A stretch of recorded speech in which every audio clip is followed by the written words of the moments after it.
As in the previous class, we had discussed about the two organs of the government, legislature and executive. Now, the third organ that we will discuss, that is judiciary. अपने previous classes में you must have studied about it, that judiciary act as an empire.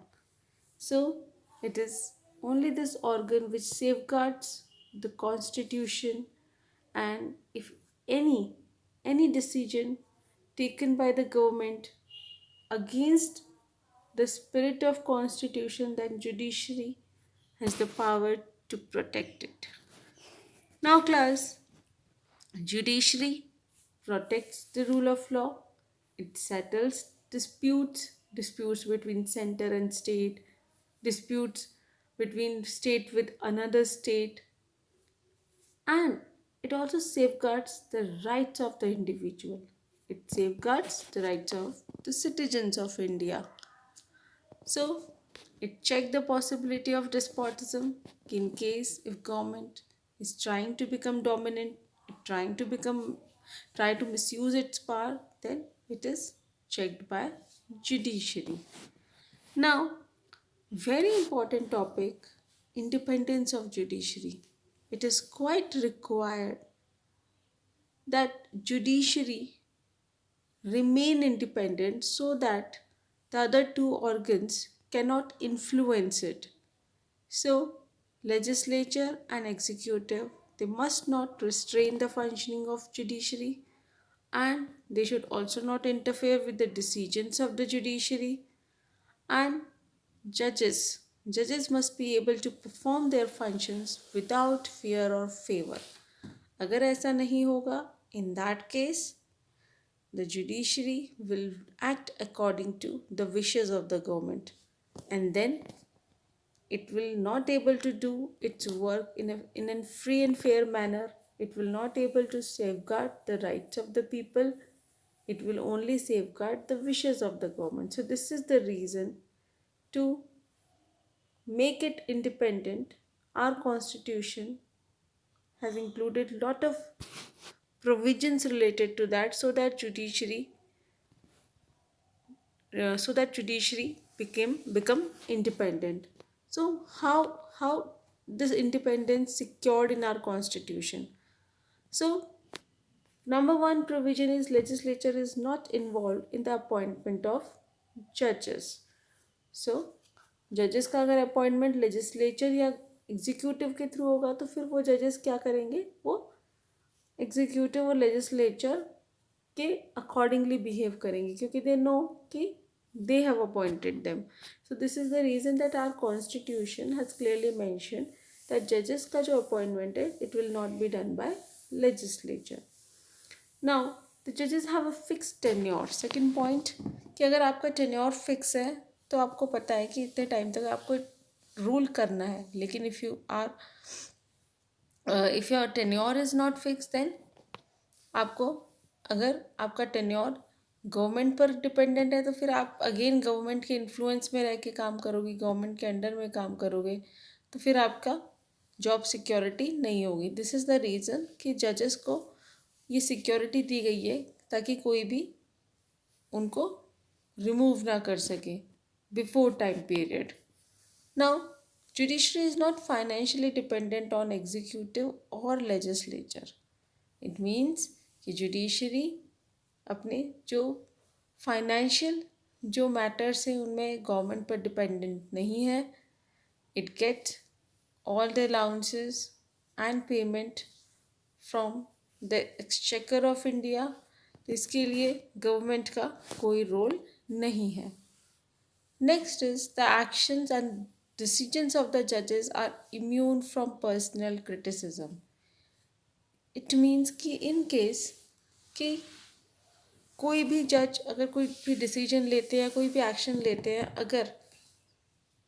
अगर उनको personal criticism face करना पड़े from government side और from legislature, then they will not able to act freely. तब वो अपने डिसीजंस को प्रॉपरली नहीं ले पाएंगे.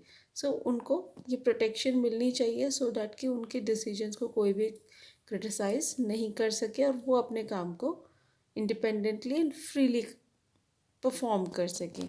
So this is the reason these 4 type of independence are given by our constitution, ताकि जजेस किसी भी एक्सटर्नल प्रेशर को फेस नहीं करें और वो गवर्नमेंट से इन्फ्लुएंस होकर के काम नहीं करें. अपने काम को वो independently without any fear they could able to perform. Otherwise what would happen, अगर गवर्नमेंट का इंटरफेरेंस होगा तो फिर जजेस अपने रोल को फ्रीली प्ले नहीं कर पाएंगे. So these are the independence given by our constitution. Now next is the removal of judges. Removal of judges are done by both houses of parliament with special majority, and this procedure is known as impeachment. So in case any judge of Supreme Court or High Court are proved to be involved in some illegal actions or on the ground of proven misbehavior or incapacity, then in such cases, a motion could be approved by both the houses of parliament. So, अगर case आता है जिसमें जजेस are involved in certain kind of proved misbehaviour और incapacity, या फिर उन्होंने अपनी पावर्स को मिसयूज़ किया है, then such case could be heard by both the houses. तो लोकसभा राज्यसभा दोनों के पास इक्वल पावर है. ना अपॉइंटमेंट ऑफ जजेस, हमने जैसे पहले पढ़ा कि जुडिशरी की इंडिपेंडेंस को मेंटेन करने के लिए, ताकि कहीं ऐसा नहीं हो कि गवर्नमेंट अपने फेवर के जजेस को अपॉइंट करे, तो ताकि जो भी एलिजिबल है उन्हीं को चांस मिले, उन्हीं को अपॉर्चुनिटी मिले. इसलिए अपॉइंटमेंट ऑफ जजेस में गवर्नमेंट का रोल बिल्कुल नेग्लिजिबल है.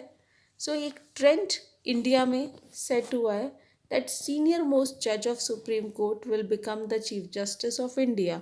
तो बिकॉज ऑफ दिस अब गवर्नमेंट इनके अपॉइंटमेंट को इन्फ्लुएंस नहीं कर सकती. गवर्नमेंट अपनी मर्जी से जजेस को अपॉइंट नहीं कर सकती. नहीं तो क्या होता है, अगर गवर्नमेंट की चलेगी तो उस केस में जजेस को भी गवर्नमेंट के हिसाब से काम करना पड़ेगा, वो इंडिपेंडेंटली काम नहीं कर पाएंगे.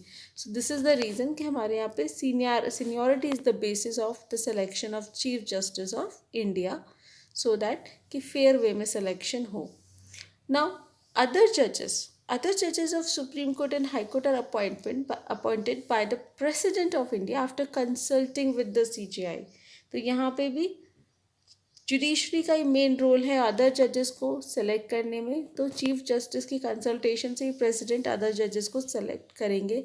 Again there is minimum role of government, although council of ministers they also play a vital role in the appointment.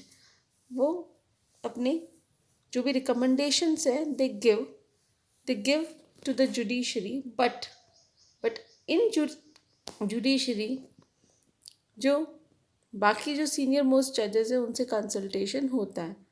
So even chief Justice of India का जो सिलेक्शन है वो भी 4 सीनियर मोस्ट जजेस की कंसल्टेशन से ही होता है. तो this known as principle of collegiality. एक कोलेजियम बनता है, कोलेजियम में 5 सीनियर मोस्ट जजेस होते हैं एंड देन दे डिसाइड कि who will become the head of judiciary. तो दिस इज़ द रीज़न कि यहाँ पे जुडिशरी को ज़्यादा पावर दी गई है कि वो अदर जजेस को सेलेक्ट करें, और गवर्नमेंट का रोल काफ़ी नेग्लिजिबल है. Now in the next class we will discuss about the structure of judiciary.